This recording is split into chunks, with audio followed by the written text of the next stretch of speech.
গাত হেল্থৰ কাৰণে পোনপ্ৰথমে আমাৰ শৰীৰটোত হাইড্ৰেটেড কৰি ৰাখিবলৈ প্ৰচুৰ পৰিমাণে পানী খাব লাগে আৰু লগতে নিজৰ নিয়মীয়া ডায়েটত হাই ফাইবাৰযুক্ত ফুড প্ৰিবায়টিক্স প্ৰবায়টিক্স থকা ফুড এড কৰিব লাগে। হাই ফাইবাৰযুক্ত ফুড বুলি ক'লে পালেং শাক, কেৰট, বিট, চাইট্ৰাছ ফুড, আজাতীয় শস্য যেনে মচুৰ ডাল, বিনছ ডায়েটত ইনক্লুড কৰিব লাগে আৰু ৰেগুলাৰ বেচিছত এক্সাৰচাইজ কৰিব লাগে।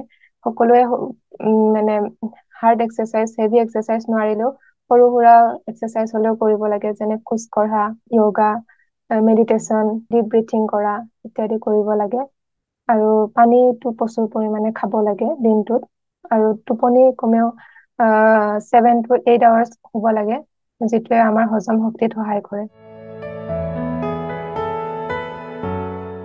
গুড হেল্থৰ কাৰণে, গুড ডাইজেষ্টিভ হেল্থ বা গাট হেল্থৰ কাৰণে আমি হাই ফাইবাৰযুক্ত ফুড, হাই প্ৰিবায়টিক্স প্ৰবায়টিক্স থকা ফুড সেৱন কৰিব লাগে, যিয়ে আমাক হজম শক্তি উন্নত কৰি তোলে। হাই ফাইবাৰযুক্ত ফুড যেনে পালেং শাক, বিট, নাটছ এণ্ড চিডছ যেনে আলমণ্ড, চিয়া চিড, ফ্লেক্সিড আদি সেৱন কৰিব লাগে। প্ৰিবায়টিক্স থকা ফুড যেনে অনিয়ন, গাৰ্লিক, এপেল, বানানা, অটছ, গুৰ আদি যুক্ত খাদ্য সেৱন কৰিব লাগে, মানে আমাৰ ৰেগুলাৰ ডায়েটত ইনক্লুড কৰিব লাগে। আৰু ফুড পৰিহাৰ কৰাৰ ভিতৰত প্ৰচেছ মিট, যিয়ে আমাক হাৰ্ট হেল্থ ডিজিজত ৰিস্ক কৰি তোলে, তেনেকুৱা ফুড এভইড কৰিব লাগে।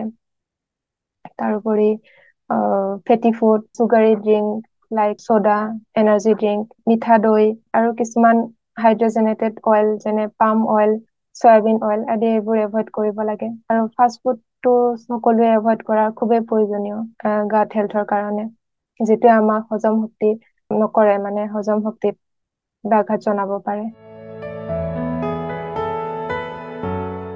খোৱাৰ লগত পানী খালে আমাৰ নেগেটিভ এফেক্টৰ লগতেও কিছুমান পজিটিভ এফেক্টো দেখা পোৱা যায়।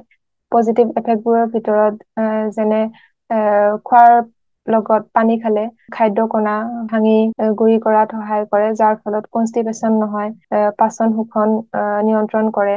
আৰু এইখিনি পজিটিভ ইফেক্ট বেছি নাইয়ে ক'ব গ'লে, নিগেটিভ ইফেক্টে বেছি হয় খোৱাৰ লগত পানী খালে।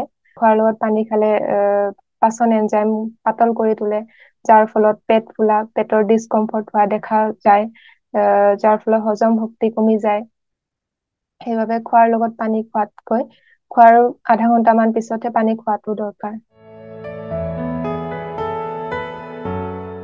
যদি আমাৰ শৰীৰত কিছুমান লক্ষণে দেখা দিয়ে, যেনে পেটৰ বিষ, মূৰ কামোৰণি, পেট কামোৰণি, পেট ফুলা, পেটত গেছ হোৱা, মুখৰ শালমইনা, ডায়েৰিয়া, কনষ্টিপেচন আদি শৰীৰত এইবোৰ লক্ষণে দেখা দিলে আমি গম পাওঁ যে ডাইজেষ্টিভ হেল্থটো আমাৰ ইমান ঠিক নহয় বুলি গম পোৱা যায়।